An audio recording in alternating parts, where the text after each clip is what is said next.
Ok, on est parti. Il y a un micro pour vous deux, vous partagez tranquillement. Allez, on est parti.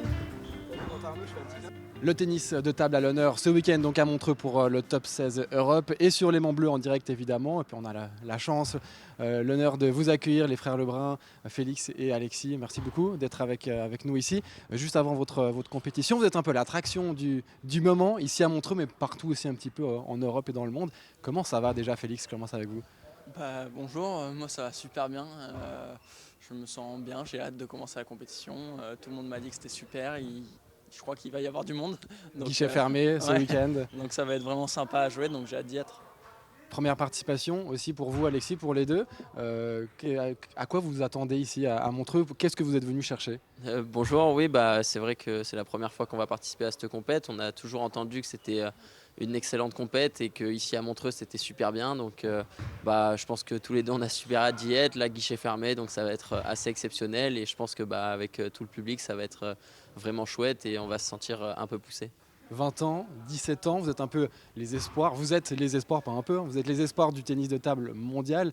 Comment vous vivez aussi avec cette hype aujourd'hui qui vous traîne un petit peu en France, en Europe et partout dans le monde? Vous êtes les stars, les cracks un peu du tennis de table, comment vous vivez avec ça?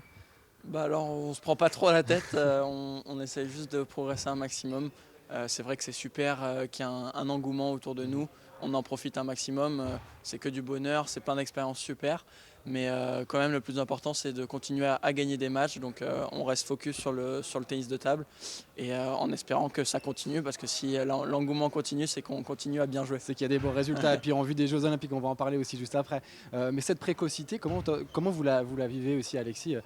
C'est pas facile, j'imagine, ou comment vous vivez cette précocité à 20 ans et 17 ans avec votre frère? C'est vrai que la précocité c'est encore plus pour Félix que pour moi parce qu'à 20 ans il y en a d'autres qui sont dans le circuit. Mais c'est vrai que c'est assez cool et ça nous laisse aussi espérer des belles choses pour l'avenir parce qu'on a aussi pas mal de temps devant nous pour faire des belles choses dans le ping-pong. Ouais, Félix, je me retourne vers vous. Ça fait, il me semble, je crois, 7 mois que vous n'avez pas perdu contre un Européen. Ça commence à durer. Ouais, c'est clair, ça va être compliqué cette compétition et il va falloir être fort pour le tenir. C'est l'objectif forcément, mais je sais qu'il y a énormément de joueurs qui sont ici et qui jouent très très bien. Donc on verra bien ce que ça donne, mais c'est sûr que pour moi ça a été une année exceptionnelle avec des résultats vraiment incroyables. Médaille d'or au championnat Aux Jeux européen, européens, aux ouais, Jeux européens, exactement. et mon premier titre en double TT. Mhm. J'ai eu énormément de bons souvenirs, donc j'espère que ça va continuer. Et l'année là a commencé à Doha cette année. Et j'ai joué un joueur extrêmement fort que j'ai perdu 3-1, mais j'espère que l'année va être encore plus belle que l'année dernière. Et il y a encore un objectif, c'est battre votre frère parce que vous l'avez vous n'avez pas encore gagné contre lui. C'est juste, Alexis, hein? C'est un objectif, ça ou Un objectif entre nous surtout, histoire de... vous en rigolez, Ouais, j'imagine. voilà, c'est ça. C'est un objectif, moi j'ai envie d'être le plus fort possible, donc c'est de battre tout le monde malgré tout. Mais je sais que c'est difficile, qu'il est fort, que pour le moment j'ai pas réussi à trouver la faille en match officiel. Ouais, double Mais vainqueur en championnat de France, notamment en 22-23. c'est ça, mais j'espère qu'un jour je vais y arriver quand même. Alexis, cette année aussi, on imagine particulière pour vous. Vous la vivez avec votre frère, cette fratrie qui marche bien, 8e mondial, 23e mondial pour vous. Comment se passe votre relation au quotidien? Comment ça se passe pour vous? C'est vrai que ça se passe super bien. On partage toute cette aventure ensemble et on partage aussi le même staff. Donc c'est vrai qu'on voyage souvent en équipe, on va dire. Et Et c'est vous vrai que voyagez, c'est. hein, vous partez en Inde Oui, normalement ouais, c'est lundi, vous sûr. revenez de voyage à Doha. Enfin, ça... C'est ça, ouais, du coup on est tout le temps dans les avions, dans les hôtels, donc pouvoir partager ça en famille avec son frère, c'est toujours un plus et on s'entend super bien. Ça nous permet aussi de se détendre, de vider notre sac quand ça va pas bien après une défaite, de profiter encore plus des victoires, donc je trouve ça génial. Alors évidemment, deux frères en tennis de table, ça raconte l'histoire aussi, une histoire que vous racontez depuis plusieurs années. Cette histoire de famille aussi, vous la partagez avec votre père, votre oncle. Tout le monde fait du tennis de table chez vous. Ouais, pas tout le Et monde, mais ils ont été très très bons aussi à pas, l'époque. pas tout le monde, mais c'est vrai qu'on a une famille de pongistes avec notre oncle qui a été 14 mondial, Exact. notre père qui a été aussi numéro 7 français. Donc c'est vrai que ça fait partie de la famille et on adore aussi discuter de ping quand on est entre nous. Donc c'est aussi pour ça qu'on est autant passionné de ping-pong parce qu'on a baigné dedans depuis tout petit. Avec votre père aussi notamment, Stéphane Lebrun. Quel rôle ils ont joué, que ce soit votre oncle ou votre père, dans l'épanouissement aussi aujourd'hui que vous avez dans le tennis de table? Un rôle important déjà de père et d'oncle, tout simplement. Et puis après, dans le ping, c'est énormément de discussions. Euh, Par exemple à table, à la fin d'un repas, parce que comme c'est notre passion, on parle de ping. Et du coup, avec toute l'expérience qu'ils ont pu avoir, ça nous a aidé à grandir plus vite, je pense, dans le tennis de table.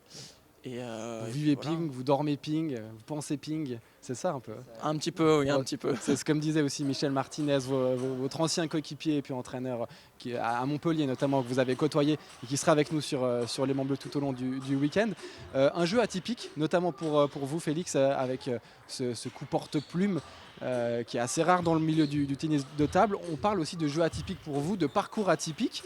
C'est quelque chose d'assez rare. Comment est-ce que vous le vivez? Si je commence peut-être avec vous Félix, mais Alors d'abord pour ma prise, c'est vrai que c'est atypique, mais bon là c'est un hasard, mais les 2 premières têtes de série jouent en porte-plume en Europe, ouais. c'est très rare. Moi j'ai commencé comme ça parce que j'ai vu un Chinois s'entraîner à Montpellier que je trouvais extrêmement fort et du coup il m'a donné envie de commencer. Et puis après pour le parcours atypique, c'est vrai qu'on a voulu rester chez nous à Montpellier. On Vous n'êtes trouvait pas passé par l'INSEP, qui c'est est du ça. coup le centre un petit peu français. C'est ça, on trouvait ça important de rester à la maison. Mhm. Nous, on a un lien fort avec notre famille, donc on avait envie de rester à la maison et un pôle a été créé à Montpellier avec du très bon staff et du coup on est resté, ça a super bien marché et ça nous a permis aussi de se régaler, que ce soit à la maison ou dans le ping. Ouais, c'est la famille Lebrun vraiment qui vit pour le tennis de table. Si je dis pas de bêtises, il y a même votre grand-mère qui sera là ce week-end et qui sera à l'accueil. C'est On m'a dit ça. Elle est bénévole, Ouais, bénévole. depuis un petit moment sur le tournoi, donc elle va venir encore cette année et elle était contente qu'on soit là. Donc comme quoi, la famille Lebrun vit vraiment au tennis de table. On va pas vous prendre encore beaucoup plus de temps. Un mot quand même sur vos objectifs de cette année. Il y a les Jeux Olympiques en France, tout le monde parle de vous, vous enchaînez les plateaux télévision. C'est votre objectif, les Jeux Olympiques? Je pense que non, enfin pas, évidemment que si, mais je pense qu'il y a aussi plein d'autres objectifs qui sont importants. Après forcément les Jeux Olympiques c'est la compète qui fait le plus rêver, donc on y pense dans un coin de la tête. Mais là d'abord on a la tête au top 16, puis après on aura la tête sur la compète en Inde, puis après Parce sur qu'il faut faire des points aussi pour se qualifier pour les Jeux. Oui, puis parce que le niveau qu'on va avoir au jeu, ça va être notre niveau aussi qu'on aura durant l'année. Et il n'y aura pas non plus d'énormes surprises. Donc si on n'est pas performant tout au long de l'année, on ne pourra pas être performant aux Jeux Olympiques. Donc pour l'instant, on est vraiment concentré sur chaque compétition qui arrive. Et après, quand les Jeux arriveront, on se mettra à fond dedans et on espère vraiment pouvoir faire une énorme performance là-bas. Gagner l'or, c'est possible? C'est un rêve? C'est un Devant rêve. votre public, devant les Français? C'est un rêve qui serait extraordinaire. Après, gagner l'or, c'est extrêmement difficile. On sait que pour l'instant, on n'y est pas. On est assez loin de ça, mais en tout cas, c'est un rêve. Et on se donne tous les moyens pour y arriver à l'entraînement au quotidien. Mais déjà, Alors, votre quotidien, vous en parlez, c'est quoi votre rythme? C'est tous les jours du tennis de table, tous les jours entraînement? c'est ça, ouais, tous les jours. Après, on est beaucoup en période de compétition. Ouais. Mais quand on est à l'entraînement, c'est 5 heures de ping et 1 heure de préparation physique avec tous les soins kinés aussi. Et puis, ouais, c'est 24 heures sur 24 dans la tête, quoi. Et puis, peut-être un mot sur votre entraînement, un entraînement, un schéma de jeu assez atypique aussi. Vous entraînez différemment que les autres, notamment grâce à votre entraîneur. Il y a une partie ludique dans ce que vous faites, toujours. Ouais, c'est ça. Il y a une partie ludique dans notre entraînement, mais ça reste quand même. Je pense que vous parliez peut-être des échecs avec le ping. Ça, c'est un truc qu'on a fait 1 ou 2 fois. Faut pas. Ça a été sur un moment de télévision, donc ça a beaucoup marché, mais on le fait pas tous les jours. Mais vous vous amusez quand même. Mais c'est à ça, l'entraînement. on fait quand même énormément de petits jeux ensemble. Et je pense que c'est super important parce que c'est quelque chose qu'on fait 6 heures par jour. Donc il faut continuer à trouver du plaisir là-dedans. Merci beaucoup, Alexis et Félix, d'avoir été avec Merci. nous ici à Montreux. Puis on vous souhaite tout de bon pour la suite, ici à Montreux, et puis pour le reste de votre saison, que ce soit notamment aux Jeux Olympiques. Merci beaucoup. Merci beaucoup.